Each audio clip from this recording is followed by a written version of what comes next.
దేవిని అంటే ఆత్మ అనేది దేవుడు, శరీరం అనేది లోకం. ఆత్మ అనేది దేవుడు, శరీరం అనేది లోకం. అంటే దేవిని విడిచి నీవు లోకానుసారమైన జీవితం జీవిస్తున్నావా? దేవిని విడిచి లోకానుసారమైన మనస్సును కలిగి ఉన్నావా? ఇక్కడ రెండు మనసులు. ఈ రెండు మనసులు ఎక్కడున్నాయి నాన్న? ఎవరిలో ఉన్నాయి ఈ రెండు మనసులు? మనలోనే ఉన్నాయి. ఒకటి కనిపించేది శరీరం, కనిపించింది ఆత్మ.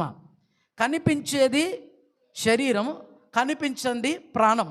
Praise God. Hallelujah, hallelujah. ఒక ఆయనను ఒక దైవజనుడు అడిగాడట ప్రసంగం, నువ్వు యేసుప్రభు గురించి చెప్తున్నావు, యేసుప్రభును చూసావా అని అన్నాడట. ఈయనకి ఏం చెప్పాలి అబ్బా అని ఆయనకు అర్థం కాక, ప్రైజ్ గాడ్, నీకు ప్రాణం ఉన్నదా అని అడిగాడట. ఉంది కాబట్టి ఏది నాకు చూపించని చెప్పాడు.